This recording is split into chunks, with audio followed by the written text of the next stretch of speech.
Yeah. He said, "Oh shit, I forgot I had to go to CVS and pick one up." I think they're all incandescent though. So, other than that, Ant, how's everything with you? All right. Yeah, Just life. life is nice. Life and ebbs and flows and managing tension. Managing tension, we talk about that all the time. Absolutely. Yeah. Well, That's it. there's going to be a little bit more.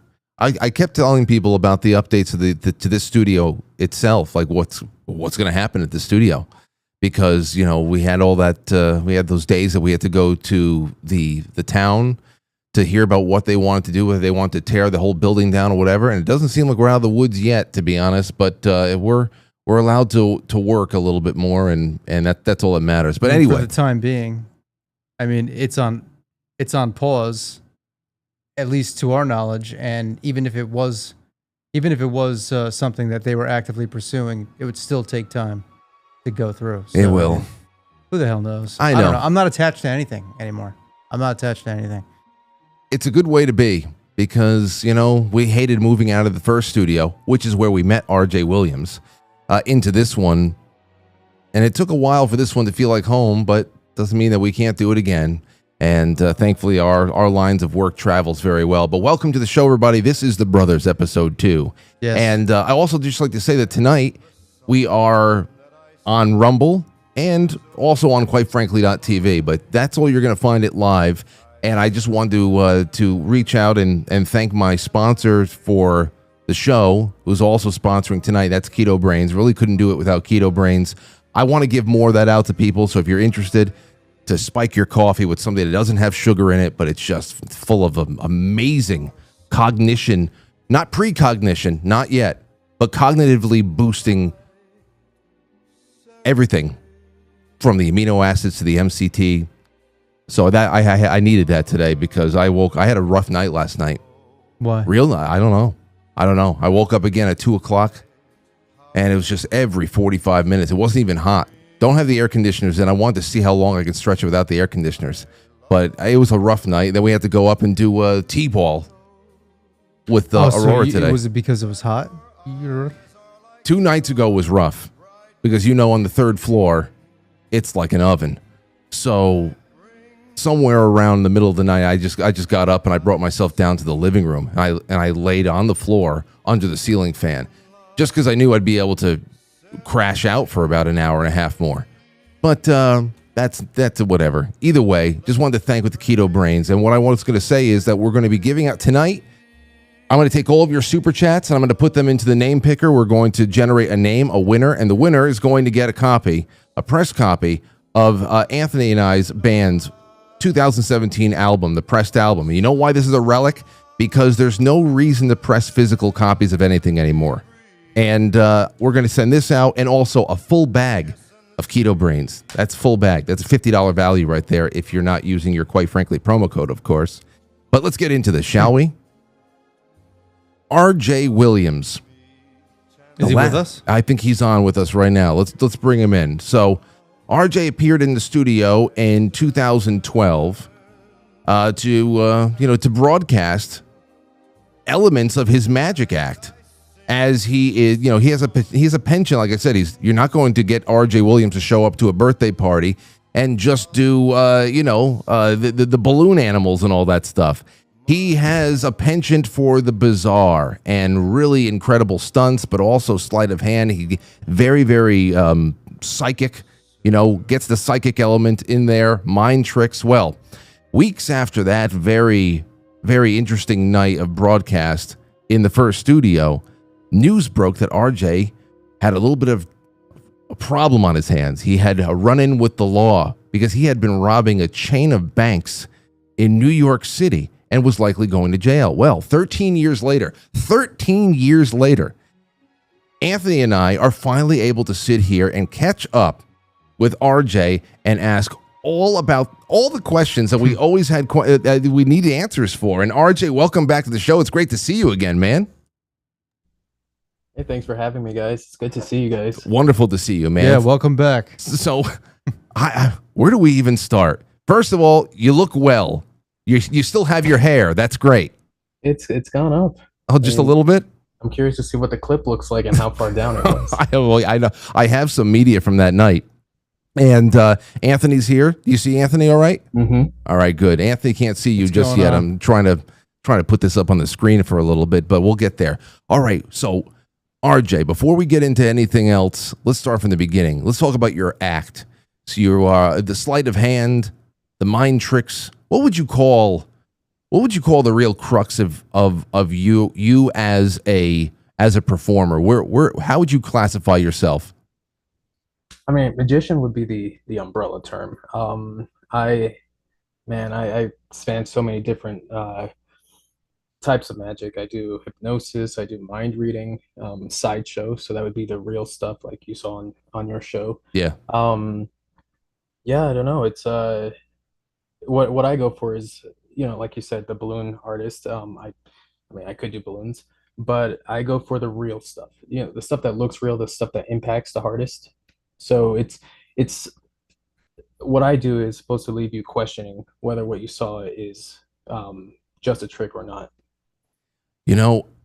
Well, that's something, because when you came to the studio, you blew a lot of people's minds with your tricks, and I think what added to it was that there's practical stunts that you work into everything.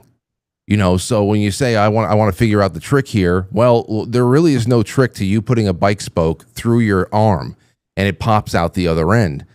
So the combination of those two elements from when we met you first so long ago, that really added an element to how willing, how far you're willing to go with things, and what kind of abilities you really have. I wonder, from the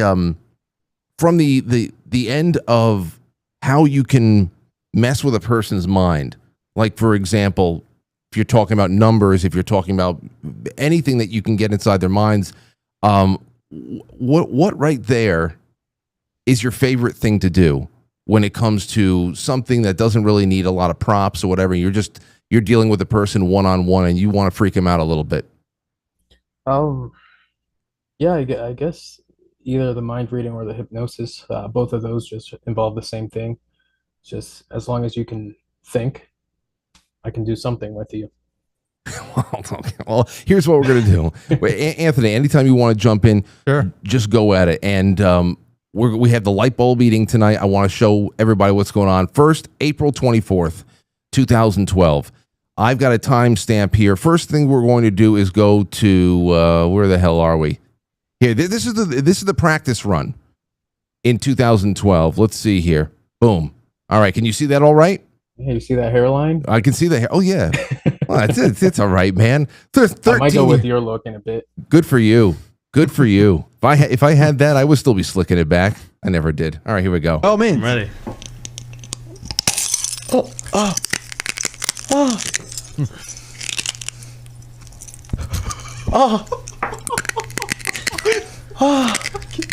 RJ Williams has signed a waiver, everybody.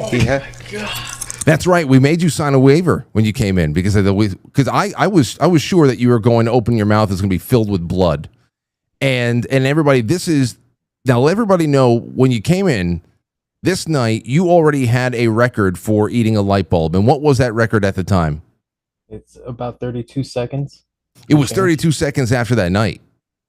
I think you said it was like 33, 34. It was 34. Right. Yeah, you're right.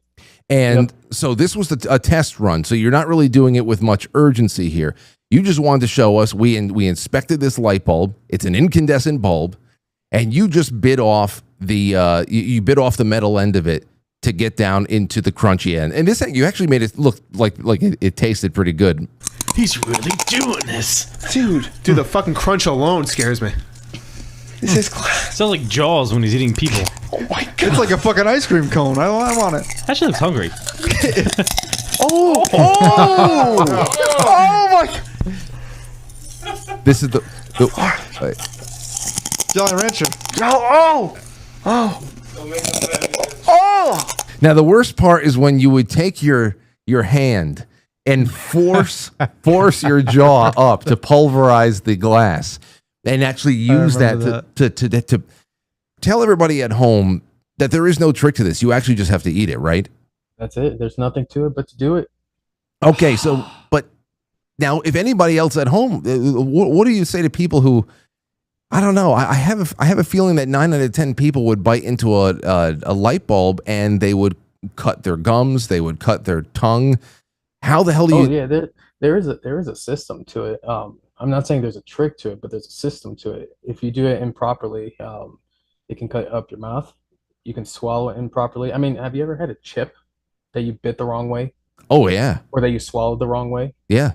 Now, imagine a light bulb that's much sharper, and once it's in your stomach, there's nothing you can do about it. So you try to throw it up, it could cut you. You try to get it out the other end, it can cut you. So if you don't do it right, yep. Kill you. Jeez, RJ, can you put your microphone up a little bit? Sure. It's not really low in volume, but it's a little bit muffly for some reason. Better? A little bit more. Give me a little more if you can, because I can always put you down. Sure. Oh no. There's not much more I can do with that. Okay, that's fine. You sound good now. As long as you gave me a little bit more to work with, that's good. So Sure. that was the first one. You got everybody really making. I don't know. It was uncomfortable that night. But 1628 is when you go and you and you make this run for the record. Let's go there again because everybody should know what the hell is happening here. 16. Oh, there's the bikes. Oh, hold on. Wait a second. Wait. Pull this thing out of his arm? Wait. Look, there's the bike smoke. Oh my god. Oh my god. Actually, can I pull out? And then Mike goes over. Anthony, did you remember this? But No. Mike went over to him. RJ allowed Mike to slide this bike spoke out of his arm. Now, RJ, what other thing are you the type of person who will go and like hang himself from chains? No, I don't have any piercings. That one is a dramatic piercing. So no, that the only ones I have are, and it's not a piercing. It's any place I've pierced has been through my jaw, through my arm, through my forearm. I've done some through the neck, but I don't have anything thicker than, say, a bike spoke. Wait a second. So when you put something through your neck, where is it coming out? My neck. Oh wait, it's going through. But your back? Is it coming out the back? Or No. It's if it goes to the front, it comes out the front. So you can't see it with the beard, but Wait, so is that the trick? You pierce your arms? say that again? Is that the trick? Like you actually have a piercing that's No. He pierces it with. The only places I've ever been pierced are those spots, but the hanging stunt is like an actual piercing. You have this hollowed needle, maybe as thick as my thumb, and it's hollowed and it will cut out the meat. Dude, see, here's the thing about this. And we asked you the night of and I guess you have to have a very, very intimate knowledge of anatomy to be able to get through this. But you are filled with vital organs, veins, arteries, Nerves. all that. I mean, you're talking about the neck, but even just like the arm, yeah, nerves. What the hell do you do to even practice for something like this? Well, it's just that you gotta know anatomy. I mean, I'm sure there are people who do it without research, but I marked all my veins. I've had instances where I've touched a nerve, not pierced it, but I've touched it. And so then I go, all right, that's not where I'm doing it next time. So there's things like that, trial and error, and I just don't. Yeah, trial and error. Well, and now, how long have you been doing it? At the time that you were already doing this for a while when we met you in 2012. yeah, was it 2012? Yeah, so 2009, I guess I was doing the spokes because I had just graduated high school. So that's where I said, all right, that's where I'm taking my magic full time. It's just incredible. Well, you know what? Let's get to this now. Here is where we're going. Hold on, 18. I think it's around 16-minute mark. Okay, we're contemplating. This is the record. All right, this is the night that we really have to spend a lot of time on because the rest of our story that we're going to be talking about tonight really is rooted from here. And here we go. Let's see here. and realize how much of a daunting process it is. But now, Hold on. Try the veal. It's the best in the city. No, he goes. it needs your vacation. And Make me throw it up. Fish. I'm gonna Sounds Polish. and everybody, this is human seconds. I'm using it on my iPhone. There you go. Seconds. What I Wow, need- look at that iPhone. Look at how old that iPhone is. So now you're trying to beat, I think, 34.8 seconds to swallow. It's not, you have to consume the whole thing. It has to be out of your mouth, okay? And here's what we got. to do is count up every 10 seconds. That's why I could keep a track of how You got it. how far behind I am or what. You got it. Every 10 seconds. So it's like I'm training you right now. Okay, ready? Hold on. Do you You tell him when to go. Just Do that stretch. shit. Crack that stretch. open. All right, let's go. I gotta get the yawns out, you know. Yeah, okay, now do you want to do like a 3, 2, 1? Yeah, if this way I know when you're starting. So you're gonna give me the count. Everybody? Ready? And 3, 2, 1, go.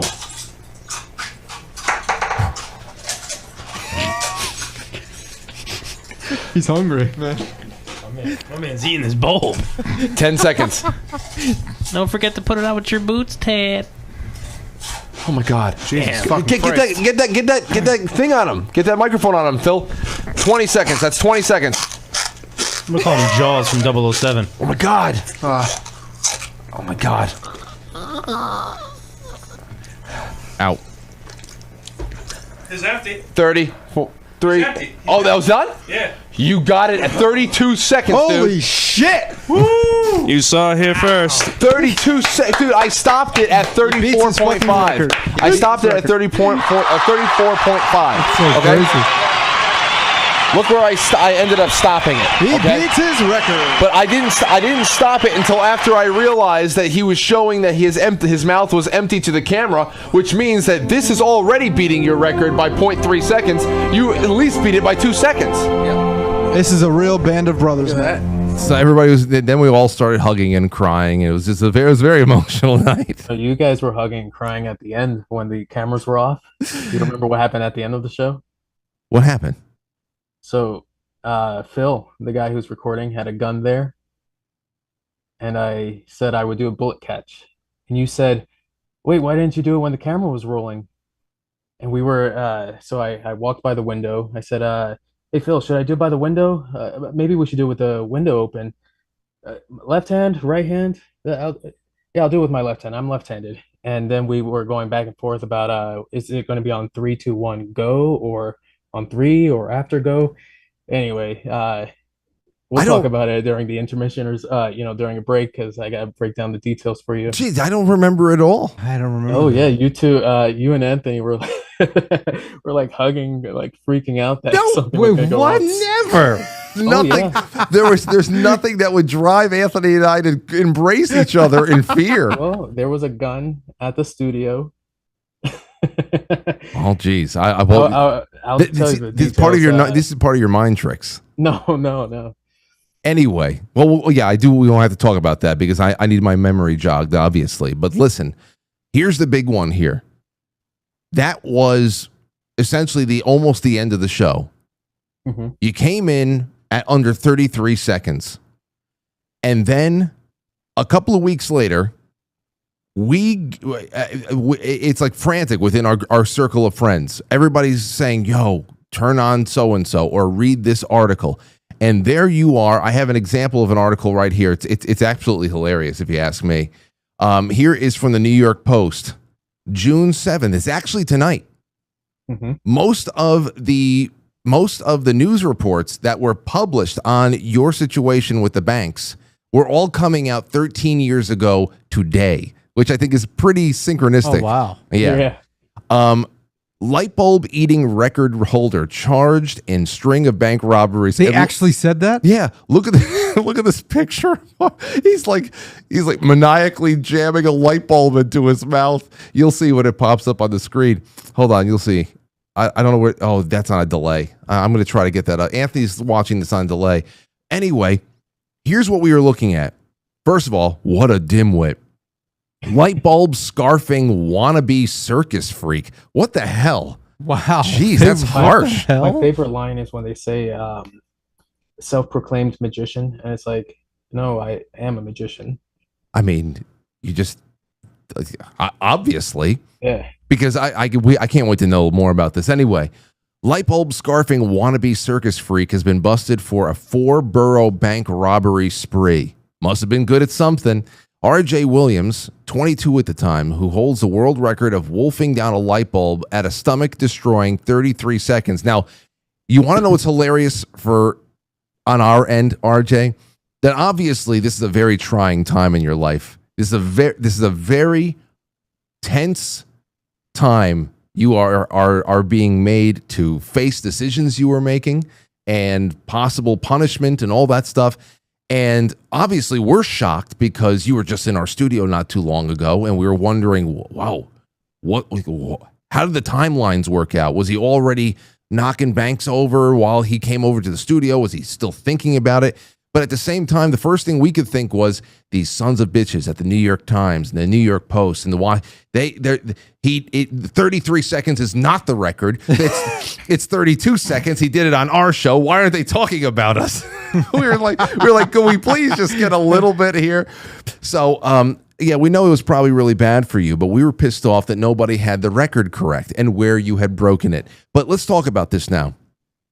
That night, April, what did we say? 23rd, you said? April No, 24th?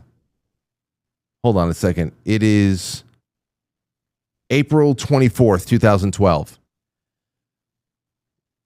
You had, when I contacted you after all this time, we finally found each other and we were starting to work out this timeline. You said that your first bank job was actually the night before.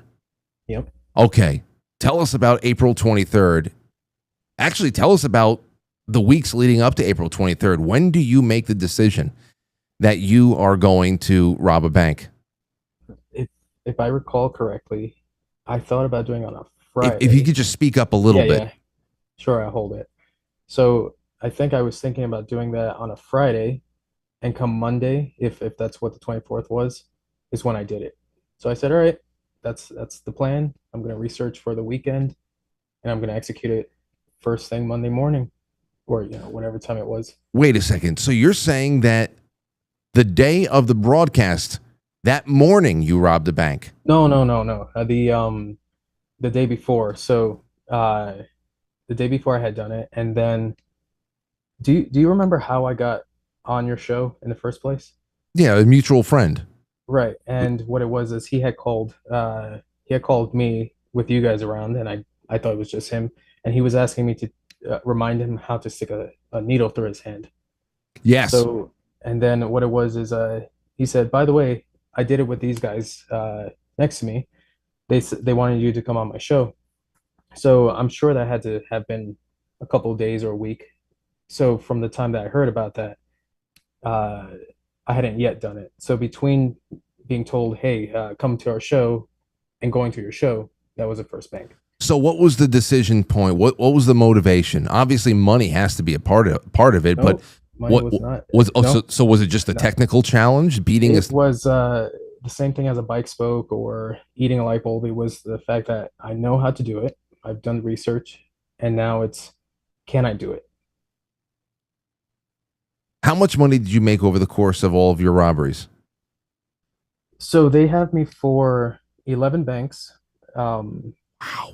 Five were failures, 6 were successful, and they have me for 14,000, right? Now, I will tell you that when I was going through the timeline, I noticed that most of the articles were ones I already recalled. And then I said, some of them are missing here. So there's at least 3 or 4 more banks they don't have. And then when I thought back to how much I got at those banks, it brings me to about $20,000 within that 1 month spree. So it is a small take, but it's, I guess, let me step back a bit and tell you why I was able to do the banks. Go ahead. So if you've got skills, the same set of skills I have, you can make things vanish. You can, you can put on a persona. You can pretty much, you'd be good at sales, right? You'd be able to talk people into stuff. But you'd also be able to make something disappear at a moment's notice, right? So shoplifting was something I had done in my in my teens. So this was, let's say it was a step up and a step down from shoplifting. And the reason I say it's a step up is because that's obviously a bigger take. The reason I say it's a step down is because what people are looking for, it's harder to shoplift than it was to do what I did at the banks. It was easier to rob these banks than it was to shoplift. Right. Okay. Because, there's multiple cameras in a bank, just like there's multiple cameras in a store, but the store is looking for shoplifters. But when I went into the bank, the only person who knew I was robbing it was the teller. So the security didn't know, anyone else in the bank didn't know. So I'm going in looking like I belong there, and I leave like I've just withdrawn money. And yeah, so it's much easier than a shoplifting thing with a larger take. Okay, so then let's talk about planning here. Mhm. I want to know about planning. The first one, then I guess you had to do 10 times more after that if you got 11 banks. But I want to know about the planning, and I want to know about the escape. We know about the money, $14,000 over 6 successful bank heists is not a lot of money. Even in 2012. So that's why I always wonder about the motivation, because if you got out of there the first night and you only made a little bit, you say, okay, well, this could cost me years. Is it really worth it doing 10 more times? So talk about the planning and the escape. Sure. So that one was sort of the oddball robbery because of that one I had made changes to how I approach it. So that one, I went to the bank. I looked for the person who I thought was the most, the most experienced teller. The reason why is because I need them to go off of procedures. That means I want them to go to the drawer and not go to the alarm, because I know that that's the procedure in the bank, is to give me the money and let me walk out. So I'm trying to find the person who looks like they're going to do what it is that I need them to do. I wait in line with everybody else, and you mentioned this off the air with to me. You said, did you do it with a note, or how'd you do it? Because you did not did not at all seem like the type was going to go in there with a weapon or even the threat of a weapon. Right. But then again, I started thinking, well, he wouldn't be armed, but would he slip a note that conveyed some sort of dire message that would compel them to act? But what you're saying right now seems like you almost probably crafted some sort of a language that would force them into a procedural action that didn't have anything to do with weaponry. Correct. So that's the reason that that's why I won't share what it is actually said, because when I was doing my research, I was looking at other people who gave notes, and any one word that these guys, it could be a sentence, it could be a word, but these guys, they say the wrong thing, and it could be the slightest off thing. They were looking at 10 or more years. So I crafted it in such a way that I don't threaten. And in fact, I didn't have to say a word at the bank. So what it looks like is I go into the bank, I take one of their deposit slips and write a note. I wait in line with everybody else, and I hand it to the teller. And then next thing you know, they're giving me money. I pocket it and I walk out. So to everyone else looking, it's a withdrawal. Are you wearing any sort of a disguise, a nose, anything? Because that would be the kind of thing that would stand out, especially if it's done poorly. So it's just me. And but if you were to describe me, I mean, you showed the video when I was that age.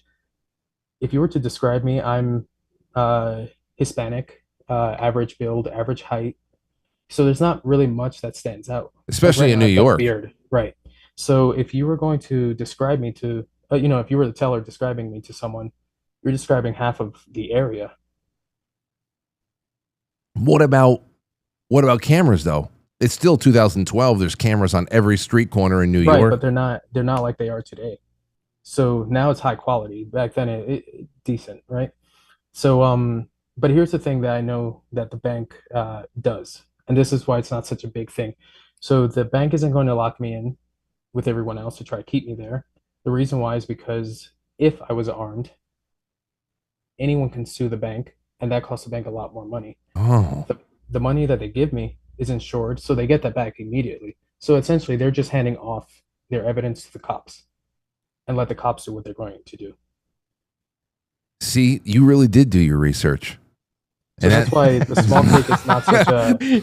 The small take wasn't such a bad thing for me because, like I said, it was bigger than a shoplift. Any shoplift you do, no matter how difficult, is going to be less than I make at the banks. Okay, so then here's because you obviously can't tell us the specifics of what was in this note. What exactly, at what time, was it still something that you did that the teller you were working with knew immediately what was happening to them? Like, did they know, the guy that you were dealing with? Before they even read what the note says, so they know something's off, and the reason why is because there's no numbers on my note. It's you're looking for a deposit slip with numbers and addresses, and they've got a couple sentences on it. See, the reason why I ask this is because when you watch a movie like Catch Me If You Can, which I'm sure you've watched many times, okay, if you watch a movie like Catch Me If You Can, that takes place in a time, in an age, especially with checks and all that stuff, that you could be writing checks, you could be forging things, and you could be making off and moving around a lot of money.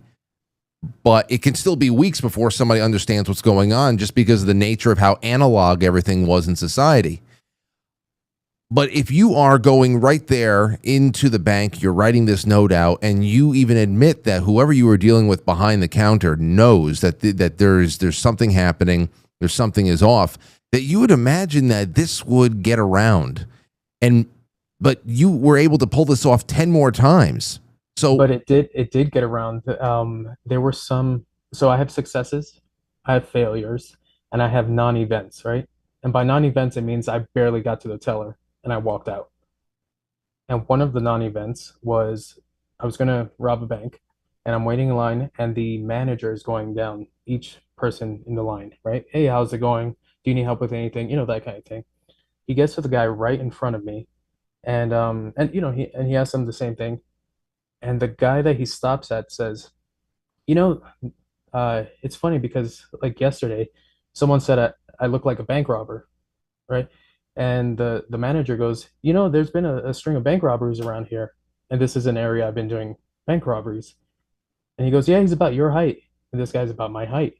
So it's been going around, and this manager knows, and I haven't been to that bank yet. So he hears that all the other banks have been getting hit in that area. okay, that makes sense. Anthony, anything from this? So at that point, then, when you heard that, did you just like leave? I took out my wallet, said, I forgot my card, and walked right out. Right. Yep. Now, so I guess that really wraps up everything when it comes to planning an escape, because the escape plan is that just tells you how I got into the bank. How I got out of the bank is a different story. Oh, because, I thought just walking out. Well, no, I walk out, but how do I get out of the area? Right. Okay, go ahead. So after the first bank, that one's a foot job, so I walk away, but I wanted to hit other ones where I can go further faster.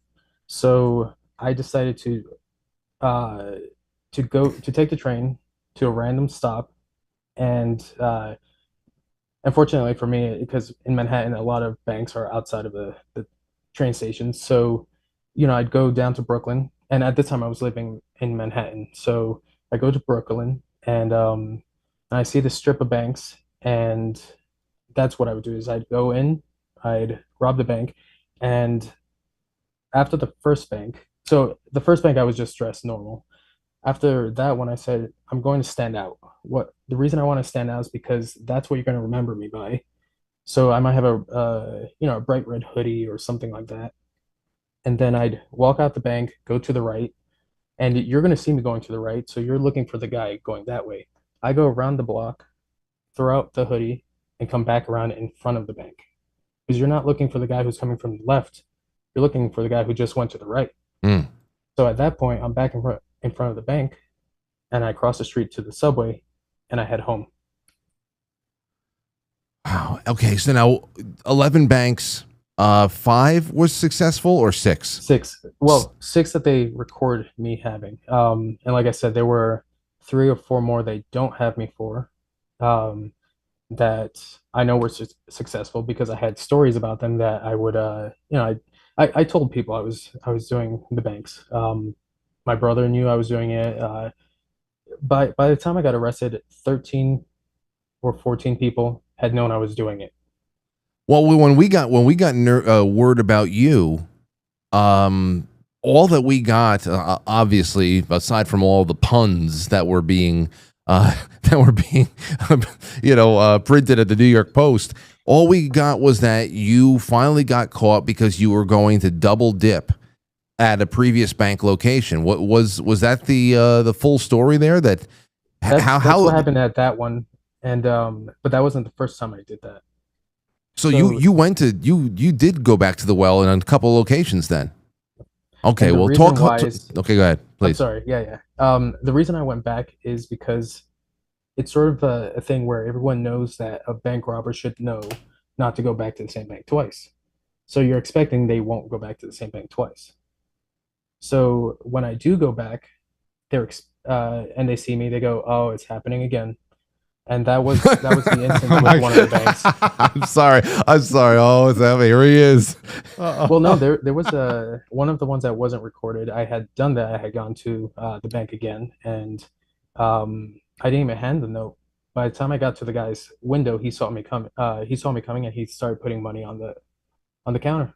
Now, okay, see, I'm really upset that you can't tell us what the hell's in this note, because the fact that it has triggered people into action where it's almost like, it's like a scene from Cheers where you're just arriving at the local watering hole and the bartender's like, "Same thing, RJ." It's just like he's getting the money ready for you. There you go. I want to know what the hell you said. I'll tell you that there was only 3 lines that I wrote on that thing, and they're short. I'm talking about a couple words, right?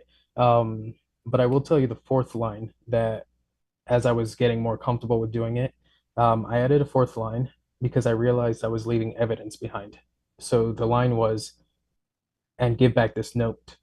So this way, they can't tie me to it, and that's what I realized when I was looking back to see what are the dates for these banks, and I can't find articles on them or anything.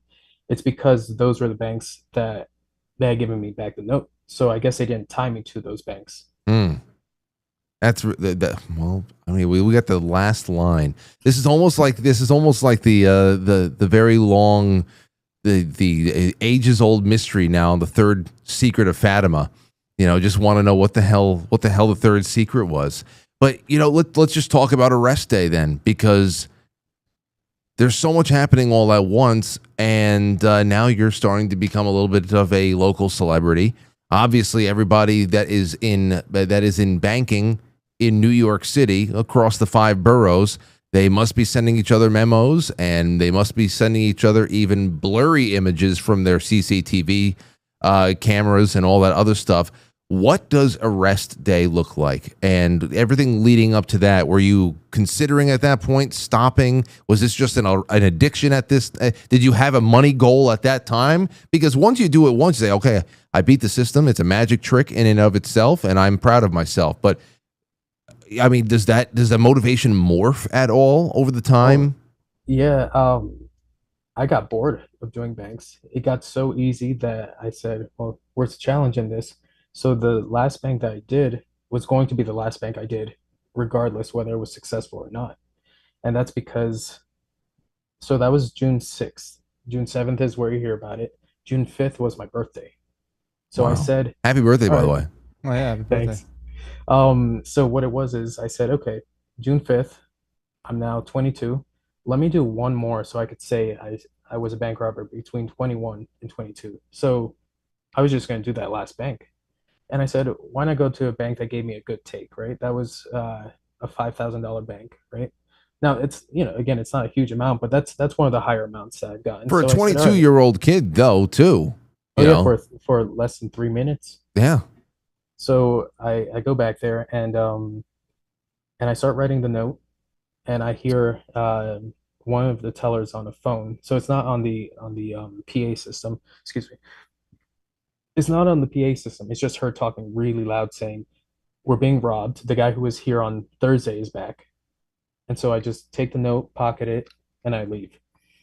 And I'm very good about checking to see my weak spots. I'm trying to see if anyone's following me. And this is something I've learned as a magician, is to make sure I know my bad angles. And I think I'm in the clear. So I go, I don't go around the block because I guess it's just a really long block. So I go into a doorway of a building, and like one of the articles says, I pulled a Superman, right? I changed the outfit, and the way the cops got me was because someone from the bank had been following me, so they saw what outfit I changed out, that I changed into.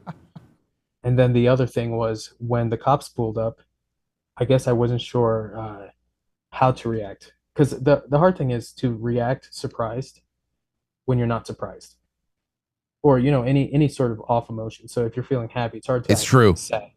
So I'm trying to play it cool when I shouldn't be playing it cool, because if any cop car pulls up to you, you go, "Oh, what the heck is this?" So so it says in one of the articles, the fact that he didn't even look at us made it clear that he was the guy we were looking for. So besides the fact we had his description, I was on the phone, and I was on the phone with my brother. He was, I think, the first person I told, and I said, "Hey, I was in the wrong place, wrong time. I won't be seeing you later," and that was that, right? So he already knew I had gotten caught. And my call in the precinct, to give you one call, was to a magician to cover my gig that I had that day. So that was my one call. So that, but my brother and the other 13, 14 people, they knew that there was a chance if I didn't stop, I'd get caught. So, and like you guys, you know how you said, "Oh yeah, our friends were saying check out the news." All my friends, they told me I don't watch the news, and yet for some reason I had the news on, and there you were. So everyone that I know happened to have the news on that day, and they all knew. Yeah, that it got around, and at that point we had only known you that one night. This is the second time we've spoken to you in our lives, but Yeah. it's crazy because so much was established on that one night at the studio, and then so much happened in between with this that we're just kind of like peering through this looking glass of the media. That I almost feel like we've had. I don't understand. First of all, it's not, 13 years doesn't feel real. That's number one. But it almost feels like we never left off, and there was actually been a relationship in between those 13 years somehow, but it's just not. In fact, it's a story we've told over and over again because it's one of those just crazy things. We had this amazing guest. We had a crazy night at the studio. A couple weeks later, we realized he was a bank robber. And Well, I think part of that had to do with the fact that I didn't just go on your show to talk. I had several near-death experiences on your show, or it could have been near-death experiences. You don't eat a light bulb, so I think that really broke the ice for us. absolutely, and not only that, but we were hanging out in the war room in the back before and after the show a little bit there too. Card tricks, things like that. I mean, it was really just an interesting night. It was a lot of fun, but we were just thinking over this period of time, what the hell was going on, and what were you experiencing? So, what was the trial like? Like, how was your judge? Anything you remember from the trial? And then I want to know what the sentence was, because I know you did some prison time. And then let's just do that right there. The trial, judge, sentencing. Sure. So I'm gonna go back just to the day of the arrest because that's the precinct, right? That's where you get fingerprinted.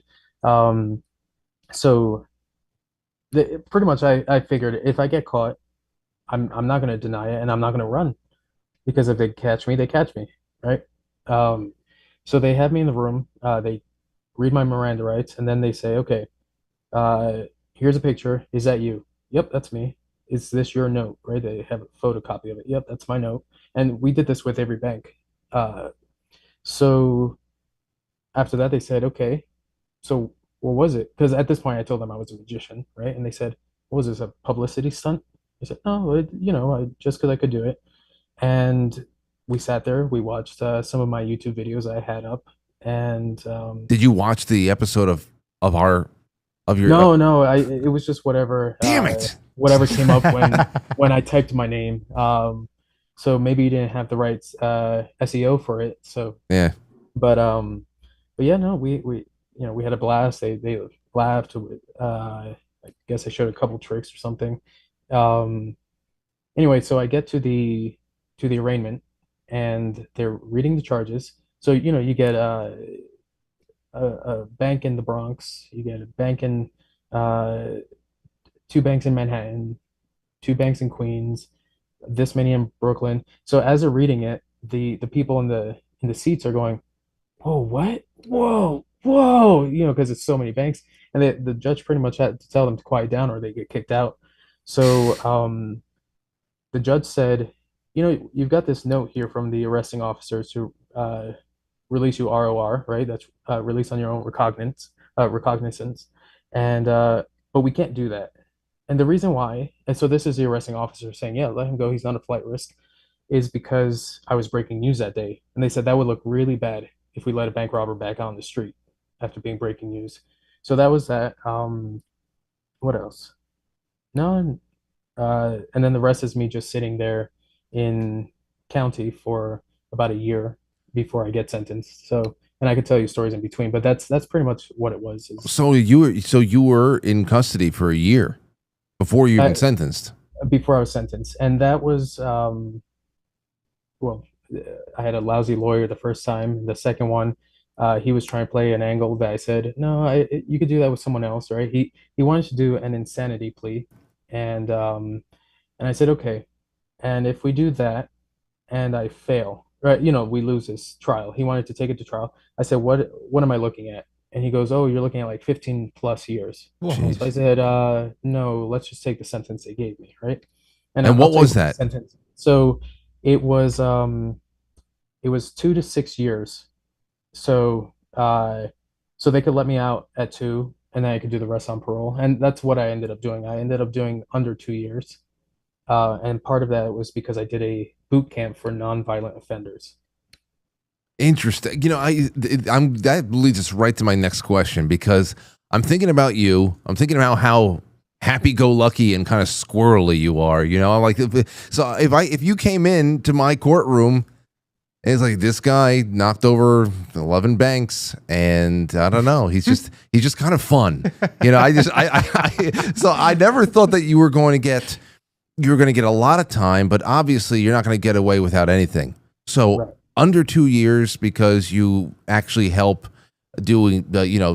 help other people turn themselves around and doing boot camps and all that stuff. But I have to know about what adjusting to prison was like, because I would have to imagine if I was going to write this into a movie, you would become some sort of a prison celebrity where you're doing magic for everybody and everybody's eating out of your hand and you got nothing to worry about. What was it? What was adjusting to prison like? Sure. So the way I tell people what jail is like, now here's the thing. This is jail at the medium sort of level, right? I'm not high security level inmate. So I can't speak on that, but the medium I can speak on. And for me, if you're not a jerk, you don't have a bad time in jail. So if you're the tough guy and you want to fight everybody, but that's not me, right? So I'm the I'm the entertainment. I'm the guy that every gang member. So it could be from Bloods, Crips, the Latin Kings, everyone comes by, watches the magic show, and for those 5-10 minutes, we're all buddy buddy. After that, they go their separate ways, right? But it's like it doesn't matter if you're a gang member, if you're a murderer, it doesn't matter. Um, Everybody likes magic. That was the name that they gave me, and I try to get rid of it. I have a story about that name too, but uh, yeah, no, everybody liked me. The correction officers, the captains. Um, I even had captains who they let's call it took me under their wing, right? By that I mean they liked me so much they would say, "Hey, Magic, you want to go do magic for this housing unit?" And they would take me to different housing units, and I'd go do something like that. I spend time in the bubble, right? That's the correction officer office, and I go do tricks with that with them. So they'd give me stuff I don't have or I don't have access to, coins, dollar bills, whatever, and I do the tricks with those things. So yeah, I got to move around the jail, um, under watch of a captain. Yep. Did you ever go to Wow. Did you ever go to college? No. See, because the reason why I ask is here you are, a guy who is, can make his way through big cities, prisons, and all you need is a couple of coins and a little bit of razzle dazzle, and you do. There's no college that you can go to be able to handle situations like this and be this crafty and resourceful. And I just wondered about that, and I figured you didn't, because it's a lot more self-made with the whole thing. Let me look, and I don't know if Anthony has anything to ask, but I do want to know is low points, because one way or another, you're 22 years old. You were planning on saying this was the last bank I'm going to rob, and that ended up being the bank that screwed you up. And in that moment, when you're being taken in with all that adrenaline and everything else, you have to know that perhaps Lady Luck is going to be on your side, and you're going to get something lenient, like the way you were able to get through this, and it really wasn't that bad at all. But on the other hand, there could be somebody that wants to throw the fucking book at you. It could have been at least 10 years out of your life. And so there's probably a lot of things you're contending with at that point, where you just have to breathe through it. So when you go through the trial and you are now serving your sentence, like talk about some low points, because obviously we know how you coped. Right. Yeah, I can't say I had like big low points. Now there were points where, yeah, I wish this had gone a little different. I had a daughter at the time. So she was, I guess she had just turned a year. No, anyway, she was about a year. So she was either just under or just over a year. So I didn't get to see her often. So I didn't get to see her walk for the first time, but she did come to visit. So there's that. But in terms of, you know, I don't know. I went through the whole thing with higher expectations of how much time I was looking at. Not high for me, but like in terms of how much they were going to give me. Because the lawyer that I had to fire, the whole time he's telling me, "Hey, you're looking at 10 plus years. I'll see what I can do." And he pretty much reintroduced himself to me each time he saw me. So it's like we never really talked, but he just kept saying 10 plus years. So I'm the whole year in county, I'm spending time with the long timers, the guys I know are there for murder and what have you. And I'm thinking, okay, I'm going to prison. And and they said, Magic, you're gonna have a good time there. I mean, when you get there, people are gonna pay you to do tricks. You're gonna have a blast, right? And there's you could do trades up there, trade school. And I said, yeah, I'll do classes and stuff, right? It's not gonna be at my expense, right? It was like going to So college. right. So I'm thinking, yeah, this is good. I'll come out with college degrees and stuff like that. So I'm expecting 10 plus years. So when they hit me with uh 2 to 6 years, and because the low number is under six, I get to do this program. And I said, well, how long is the program? They said, oh, it's 6 months. Well, I mean, that wrecked my brain, because I'm expecting a long time. I'm not expecting to go home by, you know, before the end of the year.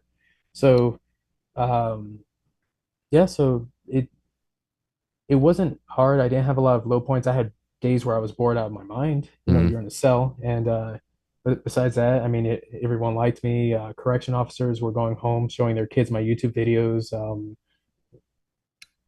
Well, I mean, this is, and then it's crazy, because Anthony and I didn't know anything about what was going on, how long you would be behind bars, and it seems that most of this 13 years you have been Walking you've the actually streets. you've just been re-establishing yourself on the West Coast, though, the whole time. Did you just, when you got out, you went immediately to California? No, no, no. I was in New York. Once I got out of jail, I went to trade school because one of the guys in jail said, "Oh yeah, I did construction," and I had hopes to do it for theater, right? Because this guy did it for like MTV sets, and he said, "Oh, I made a ton of money." So I said, "That's what I'm gonna do." So I went to trade school. I have yet to work in a theater, doing construction, but and then I meet the person I'm gonna marry on the subway. So that one is a funny one because that was one of those things where, if you're in the military, they break you down, they build you back up. In jail boot camp, they break you down, they don't really build you back up. The reason why is they want to break you from your old lifestyle. They don't want you to go do crime. They want to just break you. Um, and yeah, I wasn't broken, but I had a different view of myself, I guess, right? Naturally, yeah. So so I said, okay, I'm gonna start doing shows again. I'm gonna build my confidence back. And there was this one psychological trick I would do, which is I'd walk, I could walk down the street and I'd look at someone. If I make eye contact, I'm not breaking eye contact. If you break it, I've won, right? The idea is now I'm the more dominant, I'm the more confident person of us. So that was just a little trick to sort of build myself back up and say, yeah, I could do this. So I'm on this train and I see this woman. She's lint rolling her black dress. And I'm thinking she's going on a date, and so I look up and she's looking at me, and I don't break eye contact, right? So she looks away and I go, I got this. I won that one. And I see from the corner of my eye, she keeps looking at me, right? And she keeps on, and I'm about to hit my stop. And at this point, I don't have time to talk to her. So I take out a business card. I put it on the frame of the map, the subway map, Yeah. and I look back at her and I walk off, right? So a couple minutes before midnight, she hits me up and says, "Is this what you meant by this?" Oh, And what's funny is that, and I tell her this all the time. I say, it's so funny that we're married because of that note, and it's very similar to the banks because all I did was I didn't say a word to her. I gave her a note, and I got what I wanted. So anyway, so and I that's the only time I've ever done that with a woman, and it worked out. We have 4 kids now. wow. Yep. But yeah, so maybe a year or two after, no, a year after we met, I moved over to California with her, and I've been on the West Coast since. It's just really one crazy turn after another. I'm so happy for you, by the way. That's just it's a wonderfully told story as well. For those of you who might just be joining us right now, we are with a magician and an old friend, R.J. Williams, here with me and Anthony. We met him back in 2012, right around the time that he was going for one of the wildest rides of his life, bank robbing, and then, of course, reestablishing himself on the other side of a short prison stint, and thankful for that. But this is just oh man, a lot of loose ends being tied up tonight, and that's a tremendous story right there. Anthony, anything you got? Well, what's next? Yeah, what about now? Have you reestablished your act? And if so, how has it changed? So I don't do as much performing. I perform from time to time, but I don't do as much because I do more consulting. But Consulting when I do- magicians? right. Okay. And then I wrote a book. I was hoping to have it done by the time we had this podcast, but so it's regarding escapes because I said, all right, I asked my brother if we wrote a book, what could we talk about? And I said I don't really want it to be a book for magicians, right? Because magicians, they might or might not buy it, but it's such a small audience. I said I want this for the public, but what could we speak on? All we know is magic. And he says, I don't know, escapes. And anyway, so we put this book together, and it's a pretty thorough book. When you say, for those of you, for the uninitiated in the audience, when you say escapes, you mean literally trying to get out of handcuffs and everything like Right. that? Okay. So this one's not, for you to escape when you get arrested by cops. It's like if you're traveling, if there's any situation you're wrongfully detained, again, not necessarily by cops, but like if you're overseas and you get kidnapped or something, how do you get out of that? So that's what this book is. Um, so anyway, I was hoping to have that done, but it should be done in about a week or two. I sent you a QR code. There's a small escape guide that I give people, and this is like how to preemptively prepare for it. Whereas the book is how to do it impromptu, right? So you don't have anything on you, you can still escape. But so if you want to send that QR code to people, they can get it's like a Where did page. you send the QR code? Because it's not in our text I messages. emailed it to you. Oh, you did? Yeah. Where the hell? But it's anyway, so that's Oh, I you know, see it. but that's what I do is like my brother, he consults for TV shows. He's done it for his thing has been for pickpocketing because that's his act. Um, as well as other things, but so he consults for TV. I've consulted for other performers. Um, actually, when I was incarcerated, I had actually gotten consulting credits for a David Blaine special. Oh, really? Have you seen his or know of I his Real or Magic I, one? I have not seen any new David Blaine in a long time. Yeah. Well, this one was at least 10 years ago. But That's new to in me. That's at that's the end of it, he sticks a spike through his arm, and just after that, you get R.J. Williams in the credits for helping him out. So that's while I was incarcerated, I got that. So yeah, that's a thing. You were saying what were the low points, and I didn't really have low points. Like besides my daughter, there wasn't much. I wasn't uh, paying rent. I wasn't, people came to visit me. I had a great time. I came up with a ton of ideas for when I got out.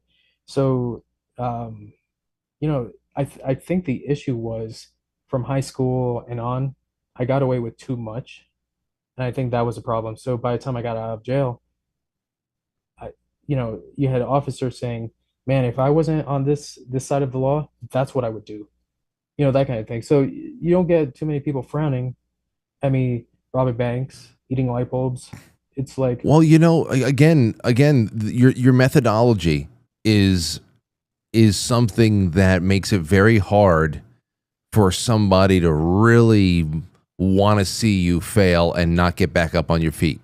That because there are people who will try to knock over a bank and they'll take hostages. They'll put bullets in people. They'll kill innocent people. They will destroy a lot of lives along the way. I mean, you found a way to craft a 3-sentence note that could possibly put a couple $1,000s in your pocket, and you walk out without incident, and all based on your tedious research of bank protocol. So it's almost like you were there trying to solve, fiddle with the Rubik's cube more than it was how am I going to steamroll everybody's life that gets in front of me and a couple of dollars because I need money. Right. So it's just a different story compared to say a Bonnie and Clyde who are just like soaking the earth with blood, along the way. So yeah. and well, just one bit about the banks I didn't tell you is when I got sentenced, I didn't have to give back any of the money, so there was that, right? I not that I had any left, but I didn't have to pay any of that back. What was it? So there were multiple banks, right? And I said I did multiple banks. I went back to the same bank several times. There were also days where I did multiple banks in one go, right? So there was one day where I did a Brooklyn trip, and I got off on the subway, uh, off the subway, went to a bank. Now When you, here's the thing. when you're getting off the subway, is your heart Yep. pounding? Are you like, okay, here we go? Is it No, like at this point it was getting easier. I mean, I was pretty much doing this for sport. okay. This day it was so I was living with my girlfriend at the time. She doesn't know about these, right? Um, if I was telling my brother about them, I'd have to come up. I called them paint jobs, right? So just so I could talk about me doing something. So I'm going to go do this paint job, and I tell my boss, "Hey, I'm taking off tomorrow," right? She thinks I'm going to work, so I leave in my work outfit. I go buy a different outfit, one that stands out, and I go to Brooklyn. So so I go into the bank, do the same thing. I get to the teller, and I walk out. I go, well, I mean, I took the day off, right? So I go to the bank right next door to it. I go in, I come out, and there's still no cops around. So I said, all right, I'll do one more. So I go to the bank next to it. Wow. I go in, I come out, and I walk around the block, this the same way where I go out the bank, I throw out my outfit, and I come back around. But before that, I went to the McDonald's at the other side of the block, bought something, came back around, and there are the first at the first bank are cops, right? So I said, all right, let me take a picture of it, and I didn't charge my phone, right? So I can't send anything to my brother. And I go to this guy who's filming, and I said, what's going on? I think someone tried to rob a bank here. Oh, around here? Man, what an idiot. And then I go towards the subway, and I see cops. There's cops at the subway. And one's sort of just looking around. I give him eye contact, right? To sort of say, hey, what's this cop doing? I get upstairs, and I guess I missed a train because the only person on the platform is a cop, right? And he's standing by the bench there. So I go to the seat closest to him, sit down, start eating my McDonald's, and I wait Damn. for my train and go home. So that was there's an article that says I have an unofficial world record for that day where I have 3 banks in 30 minutes. That is well, that 3 banks in 30 minutes, and these were counting for your to your Successful ones. these Yeah, were yeah. all successful. Yep. It's And I had because a day where I had 3 not successful ones.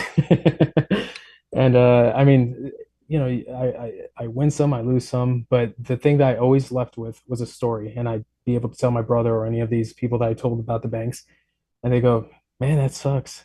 And what happened when that happened, or so the money was a plus. The stories were sort of what I was living for. And what were you gonna say? Well, I was going to say, I think so. The reason that you didn't, do you think that by you sitting down and eating the McDonald's, it kind of put you under the radar? That's a great move. Yep. It's a great move. Why would you get yourself? I mean, So you're close, as hip close to as I hip. could. He put himself hip to hip with a I'm police talking about he officer. was standing right next to the bench. It wasn't like he was sitting standing 5 feet. He was like right next to it. Like if he wanted to, he could just turn and sit. Right. Yeah. That's how close. Yeah. If you're a cop in that situation, you're getting whatever basic description they were giving you, Right. and you're also average height, average male, Hispanic, and you're looking for that description with in a the bright red hoodie. in the form of a person who is trying to be evasive and avoiding and trying to get away and try to separate himself from crowds as fast. They're looking for suspicious behavior. Right. So he's already looking for a needle in a haystack, and the needle he's looking for sits right next to him to have a Happy Meal. It's fucking brilliant. So then what happened with the bad days? Like, where So you're talking about just bad days in general, or the bad day where 3 banks failed? well, Yeah. yeah, where you failed, like you didn't get the, So that was one of those where I was being a little lazy. I didn't want to go far, right?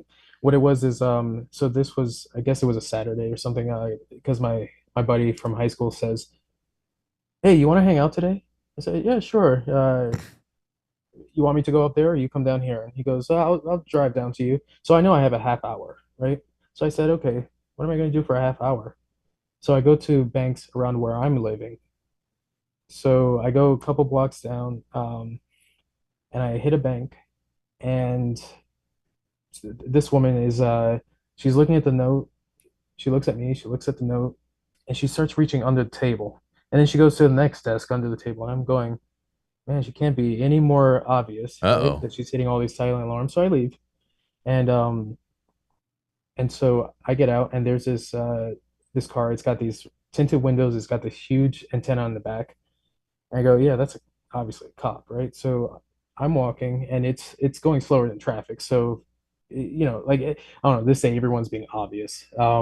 There's not one subtle story in this, but so they're going, and I go up a one-way street, right? So traffic is coming his way, so he can't turn up with me up the block. You get what I mean? yeah. So I do that. I see that he continues, and I turn back. I double back, and I go to a bank across the street from where I just lost that cop, and I try that, and give the note, and she yells. She says the other teller's name. She yells it out, says, "We're being robbed." I go, Oh, Oh man. So I walk out of that one, and so my MO is I get to a corner and I throw out the hoodie, right? Well, for some reason the street I'm going down has no trash cans anywhere, and this is a long street, right? So I'm going down, going, I don't see a trash can. I've got the evidence in my hand, and sirens. I just hear sirens going all over the place. shit. So I get to the corner, and there's no trash can there. So now I'm holding this bag that yeah, so I picked up a bag and just shoved it in there, right? So I've got this bag, and I'm going, boy, they're closing in, and my buddy calls me up, says, "Yeah, I'm here." Where you at? I said, "Oh, 2 blocks down, right?" So he drives 2 blocks down, and I hop in the car, and I'm like, "Go, go!" Right? Obviously, I don't want him to speed off. He was your That's gonna make it getaway. obvious. But he didn't know that you needed a getaway. No, he knows that he didn't know I needed a getaway. But he knows that I'm a bank robber, right? He's one of the. So You can't give a bank robber friend a lift. You just can't. You don't know if he's on a job or not. no, once I hop in and he starts driving, right? We have no plans for that day. It's just hang out, right?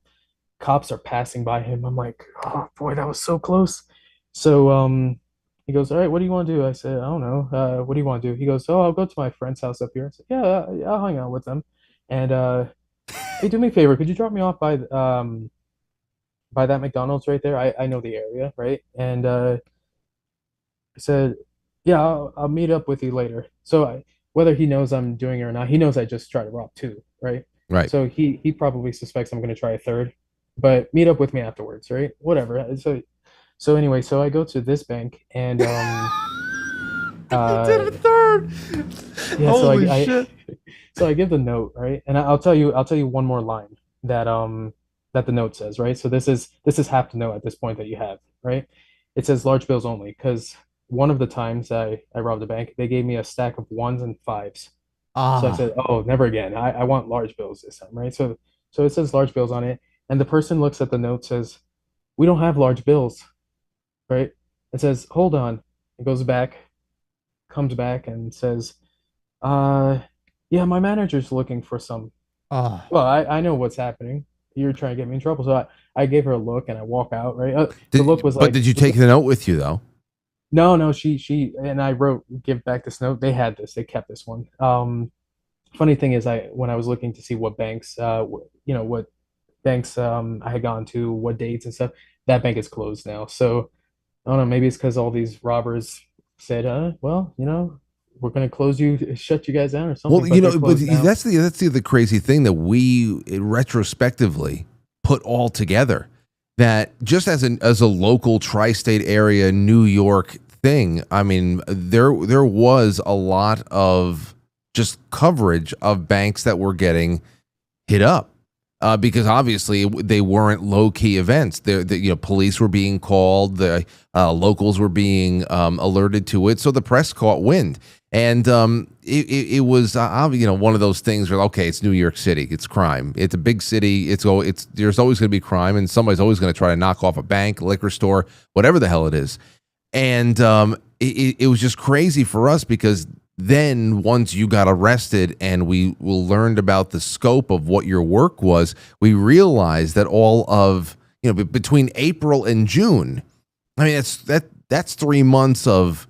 No, it was the end of April and it was the very first week of June. So it's pretty much just a little over 1 month. That's because it was yep. Oh, that's right. April 23rd was the first job. Right. So, It was the first week of June. 1 month of work. 11 banks in 1 month. I mean, that's crazy, man. That really is. But like you said, here we are. Here we are now. I've go got ahead. one more thing to tell you about Please. those arresting officers, the ones that told the judge he's not a flight risk. They told me what they were working with. They said we didn't have your fingerprints in the system, so we couldn't track you off of those notes. But if you got caught for something, we'd link them all to you, right? But they said, but we couldn't track you with that. They said, we thought you lived in Brooklyn because most of your banks were in Brooklyn. So even the Manhattan ones, they thought I was branching out. They didn't think anything of me being right there, right? They said, we had you as a black guy, so they're not looking for a Hispanic guy. And then they said, we had a bet amongst ourselves that you were mute because you never said a word at the bank. Wow. So they're looking for the wrong guy. wow. They said if we didn't catch you and you stopped and didn't, because I told them that was the last bank. They said if you had stopped, we didn't catch you, and you didn't get in trouble for the statute of limitation, we had nothing on you. Especially since they're looking for somebody who was disabled at that point. Yeah, a black disabled guy who lives in Brooklyn. A black mute man in Brooklyn. Find me one.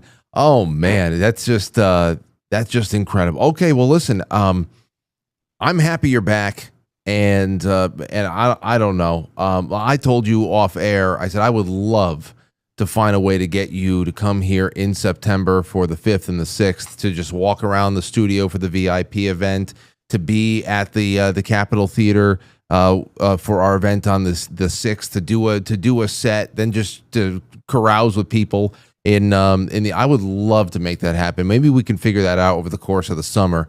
It would really be great. But one way or another, we got to find a way to do some more, remote magic and other spots. I mean, there's so much we can talk about, just even from the standpoint of what your feelings are on things like telepathy, telekinesis. Well, yeah, I was gonna say, besides consulting, there's other things. I started a blog, but it's not it's not a big one.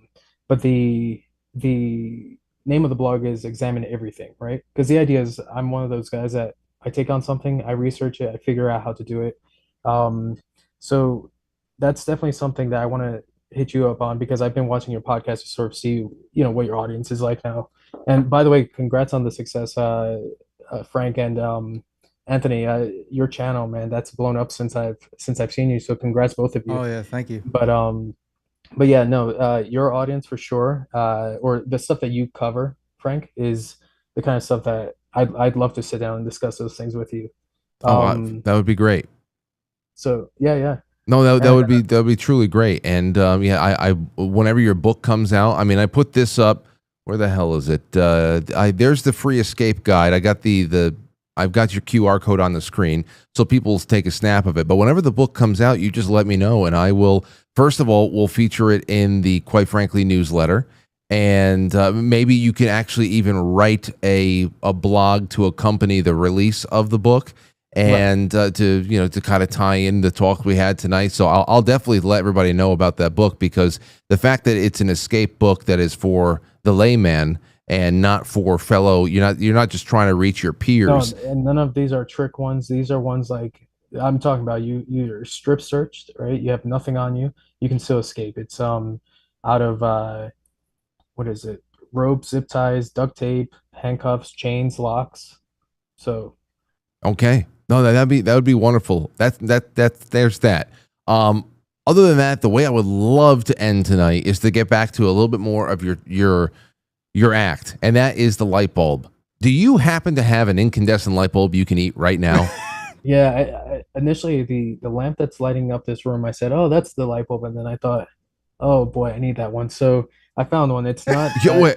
Oh, wait. Okay. Well, you know what? I just need that one. No. I've got another one. Here's something. Whatever you do, if it is possible for you to actually put the light bulb into a socket and show people this thing works, it's real.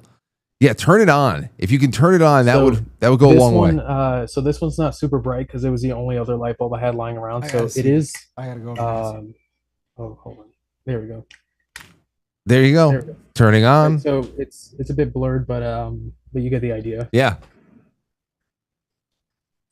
Okay. So Did Anthony. Anthony just walk away because he? No. Anthony came over here. My studio monitor is out, so he has to stand behind me to watch here.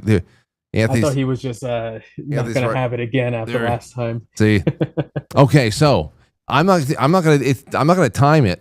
I'm just gonna sit back and watch this happen again. All right, I'm going to put the mic right there so you guys can enjoy it as much as I do.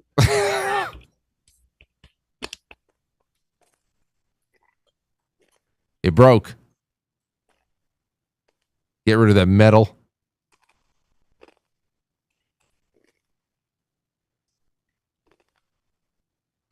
Just the little chips now. Now,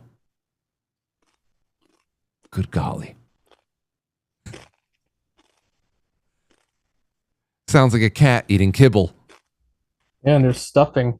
Oh my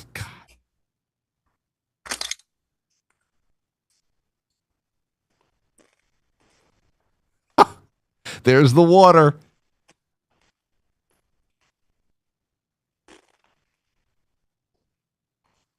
And there he is, pushing the jaw up to grind the bits of glass.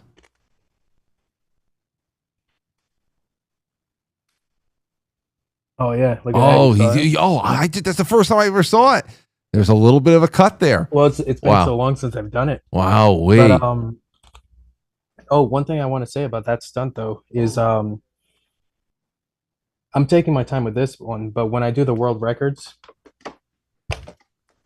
I don't have time to get everything right. You know, it's Yeah. No, definitely not. so that means the pieces can be however the pieces are, and I'm gonna swallow them within that time frame. But let me ask you about digestion. And I asked you about this 13 years ago. Mm-hmm.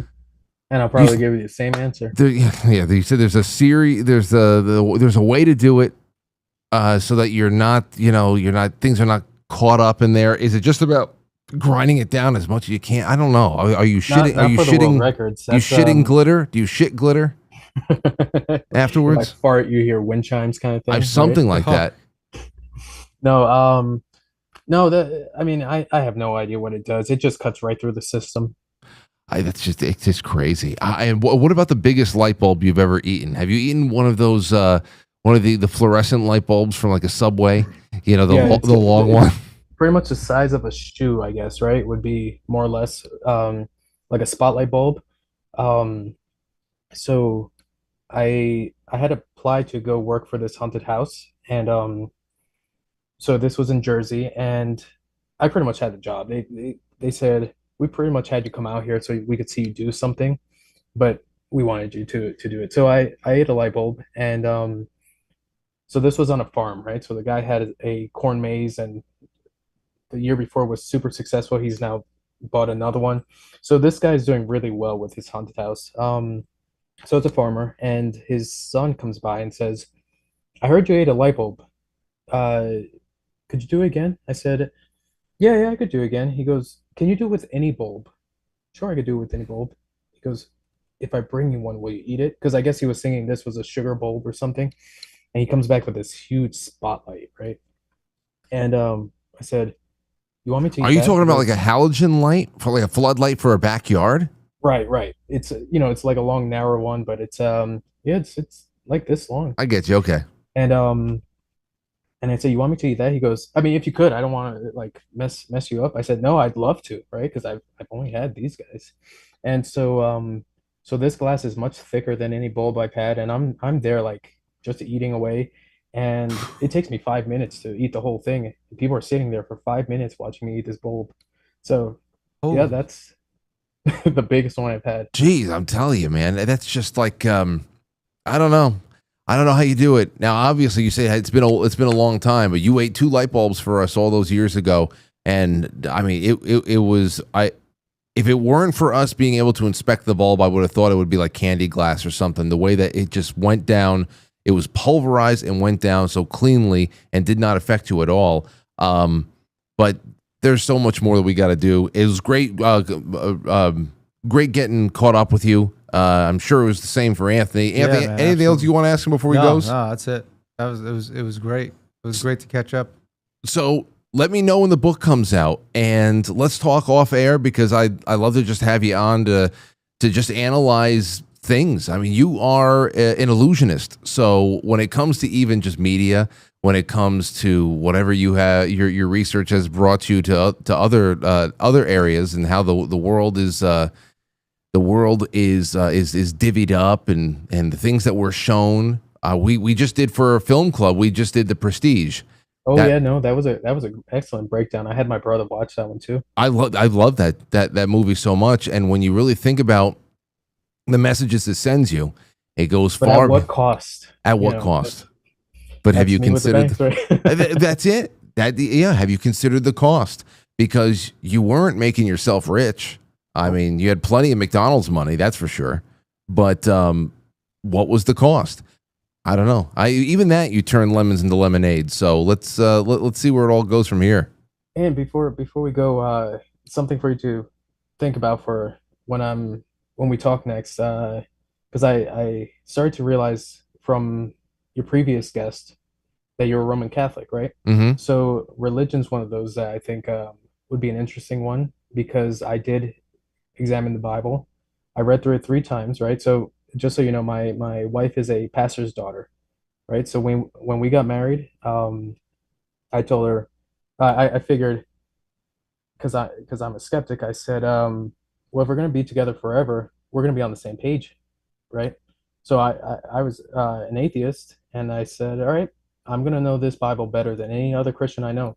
So I read it through 3 times, and anyway, that's something I think would be an interesting discussion I would love to because have I'm it. going from a skeptical perspective. I would love to have it because and again, like I said, I don't know how much traveling you do, but it would be great to have you here not only in September, but I don't know, whenever you're out and about, just to always consider this as a travel destination because there will be a seat made open for you. But R.J. Williams, everybody will know when the book comes out. We will keep in touch. Is there a website or anything you want to leave people with before you take off? No, I just a book. Oh yeah, my brother's channel because we'll be promoting the book there. I'm probably going to be doing some magic stuff with him as well. He moved. Anyway, so his Instagram, because that's where you'll probably see me some more. Is Are you guys twins, by the way? we could be. I don't Because know. when That's I a conversation for another time. like weeks and weeks ago, yeah, talking about the Prestige. Weeks and weeks ago, when I told Anthony, said, you know what, I'm looking for this damn I was R.J. wondering Williams, how you found me. and through him. I found your brother, thinking it was you, and Wait, aren't you twins? Because I remember that vaguely that you had a twin Well, brother.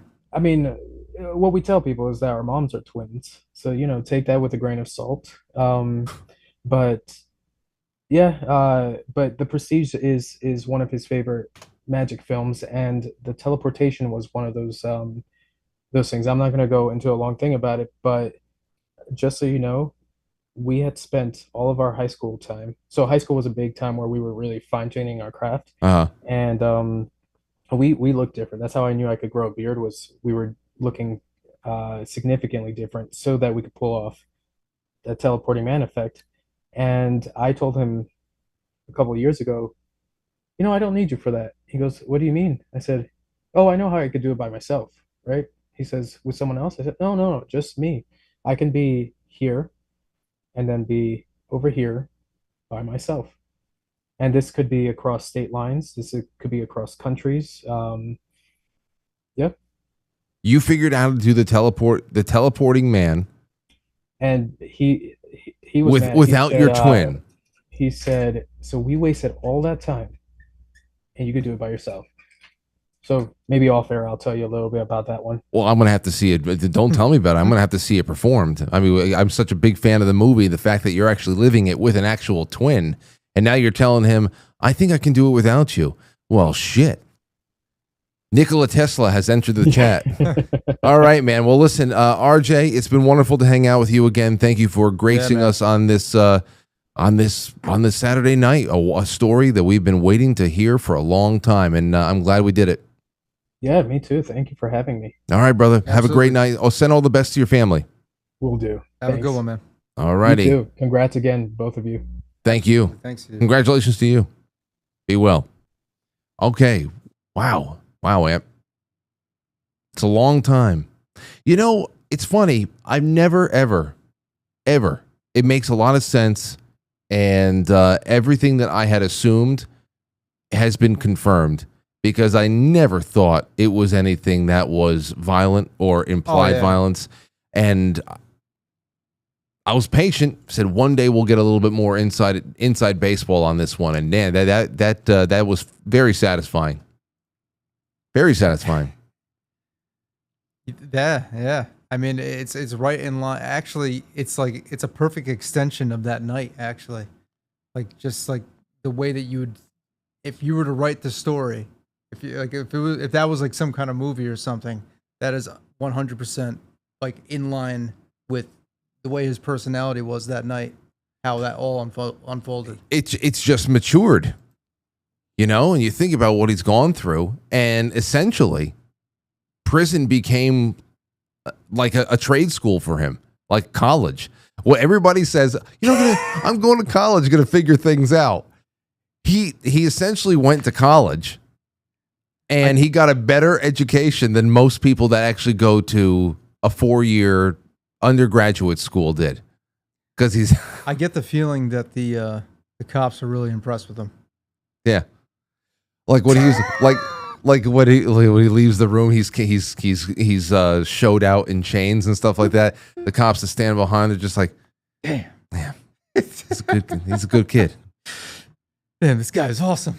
Yeah, he's awesome. I wish we could do something for him.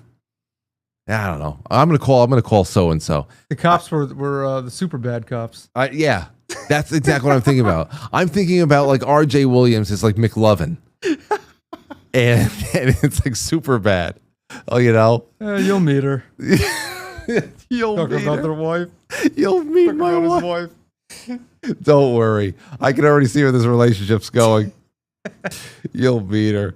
Oh, man. Okay, so we have some super chats here. It's 10:32. I'm going to open up the line, 914-200-0269, for a couple of minutes, for as long as I can, to read all these super chats and to get them into the name picker so that we can pick a winner or two. I'll send out some copies. I have a couple more copies of Set the Charge. Sky goes on over here, so I'll send out 3 copies, but the first copy will have a full bag of keto brains attached to it, and then the other ones, maybe I'll get you some samples as well. Either way, I'm going to need your address, so it doesn't matter. All right, 914-200-0269. Give us a buzz if you wanted to just say any thoughts about tonight's show. That's the topic. That is all. Give us a buzz, and let's go to those super chats. First of all, over on quitefrankly.tv. Hello, Frank, Anthony, Pyretta, and RJ. Happy Friday. That's from Amethyst Cat. Thank you, Amethyst. Thank you. Wonderful. Winston Dave says, that's some crazy shit right there. Yes, indeed. Let me take a call. 309, you're on the air. Go ahead, Dan. Oh, God. Friday. Turn it off. Sorry, I'm trying to turn off the... Hey, ironically enough... Crazy shit. I'm so sorry. Let me take call. 309, you're on the air. Go ahead, Dan. Oh, turn it off. Okay, we're going to have to do that later. You call back, Daniel. Okay, 914-200-0269. 914-200-0269. Daniel sounded like he was struggling. He sounded like that was a real struggle right there. We have Winston Dave says, that's some crazy shit. Vesper says, why do some people rob banks? Because that's where the money is. Thank you. Vesper says, thank you for your honest, unembellished story, RJ. That's the best thing about it. I just love the storytelling there. The way that he connected that to where he has found his wife and how he met his soon-to-be wife on the train by leaving the same kind of note, actually leaving some of the again, is a month of robbing banks and a couple of years in prison was like going to college for him. He came out with a skill, and instead of robbing a bank, he acquired himself a life partner. I think that's fantastic. All right, let's give Daniel another shot. What's going on, Daniel? Thank you so much. So sorry about that last time. Anyhow, just for the ironic sake of it, a long time ago when I first started watching you, I actually thought you were Anthony when I first started watching your show. For instance, you were playing your show and the long hair was coming on. I was like, is that what's underneath baseball cap? And yes. It took me a couple minutes, but yes, I thought you and Anthony were the same person for a second. So that's it. That's all I wanted to say. Well, so sorry about the first time. Oh, dude, don't worry about it. First of all, it would have to be a much larger cap to fit that kind of hair underneath it and not have anybody see it. It would look ridiculous. Yeah. I kind of look like Dark Helmet or something from Spaceballs if I had hair underneath this. Absolutely. I mean, if you're drinking that the coffee, oh God, the Keto Brains. Keto Brains, yeah, exactly. I mean, you guys look almost exactly the same. Yeah, this right here. If people said the same thing, when I put this up from the road, where the hell is it? Here it is. A lot of the comments I got, and thank you for the call, Daniel. It's wonderful to hear from you. A lot of the comments I got about this Keto Brain spot was, oh my gosh, you look exactly like Anthony. Everybody needs Keto Brain spiking in their coffee. A spiked coffee, right, Dave? Hell yeah. Alrighty. With There me you go. and Dave. Just take that scoop and throw it right Here, look. into this black hole. Nice. All right. Before Keto Brains. Say, After I think Keto it's- Brains. Oh yeah. there, look, there I am, and there you are. It's what? We're brothers. That's the way it is. Morning up. That's the name of the show, my friends. But no, there's nothing underneath this cap. In fact, I just freshly shaved it last night. So there's nothing there. Absolutely nothing. All right, let's see. 914-200-0269. Let's get back to these. Ginger45, thank you. Mr. Pete, thank you. Ginger says, thank you, Frank. Well, thank you. And Gambera, it's wonderful to have you out there. Loving that. We were supposed to have some feature time, to be honest. I could have had this live across all of our platforms, but something did not take for some reason. I will look into that because there was a reason why it was going to be Rumble only. Either way, this is going to be premiered next Friday when I take Friday night off. It's going to be premiered on the YouTube and other places that it was not live on tonight. So there's a recycling system that's being built into all this new content that I want to create and the new shows that we have going on over here. So there's that. All right, now our Rumble rants, and then we're going to take off for the night. First one up from before is, first of all, I got Cascades that was giving out subscriptions before. Cascades, make sure you get in touch with me. You're aside from all of this, but I'll put you into the raffle as well. Big Chief Patriot says, Brothers, Part 2. Let's fucking go. Good to see Ant in the studio. Loving the Saturday night streams. I think they're great. We got to grow them. Yep. Cascade says, thank you. No, thank you. Get in touch with me, please. Grandma Grateful says, hello, Franklies. Icebox87 says, I would love that 2017 album, You Sexy Bitches. Well, I'm going to give out 3 of them. Cave Toad says, you're going up against UFC, brothers. Time to engage a rear naked choke. Dominate the Saturday. Loving the show. What the UFC's on? Is it on Rumble? Because that's the only thing I cared about. Is it on tonight? I think that's what Cave Toad said. Grimbold says, the Broas. That's it. And a Big Chief Patriot says, RJ going straight keto bulbs. Yeah, I hear that's a good one. Bulbs. Keto bulbs. Pablo Wenscobar says, good evening, gents. Gotta try for a Set the Charge CD. And then Thomas Halverson says, great Saturday night entertainment. Well, I'm glad that you feel that way. Miss Maniac 666 says, sending y'all only positive energy, vibrations, frequencies, and prayers, along with truckloads of love, but a big, gentle hugs and monolithic tons of perseverance, always. Well, I appreciate you. And Karma77 says, hey, boys, and they have all been added into the name randomizer. Okay? So, here's what we're going to do. We're going to pick the first name. And the first name is Thomas Halverson.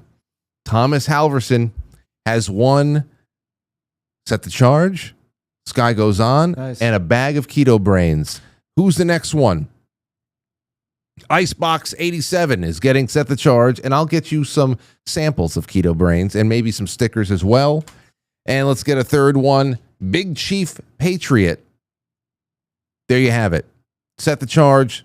I'll get you some samples of keto brains and maybe some stickers as well. I'll just send it out.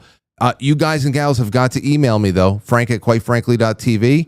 Get it in the get a nice big subject line in there and say, hey, it's so and so, and if I don't get those addresses, I'm not going to hunt you down. That's all it is. All right, everybody, that's all we have for tonight. Anthony, what do you think we should do for episode 3? We got to bring on a musician. We got to do something. We got to reach into the Rolodex here. I'm not sure. We'll have to talk about that. We will. And when was the first time we did this? Was it March? When was it? I think it was before Easter. Maybe. I don't know. But It must have been March. so we got to try to put another one on the books for maybe like late August or early September, something like that. That would be a lot of fun. I love doing these. Maybe even earlier, as long as we find a good guest and we have the theme picked out. Didn't we do one? Didn't we do in February with Mike? We did Zedalza New York, the retirement years in February. We have a Zedalza New York Retirement Years episode 2 coming up on July 26th. Mike already said okay to that. So maybe we'll do this again in August. That'd be great. Yeah. All right. Well, that's all I have for you tonight, ladies and gents. We'll take some more calls some other time. And for those of you who are monthly sponsors, you still have a chance to do that. Tomorrow morning, I will send out all of the unlisted links for the Sunday stream, which is always a really, really fun time. I think we'll get a workout in tomorrow, too. And I hope to see you all there. So be on the lookout for that and have a wonderful, wonderful evening. Good night, one. Good night, all. Good night.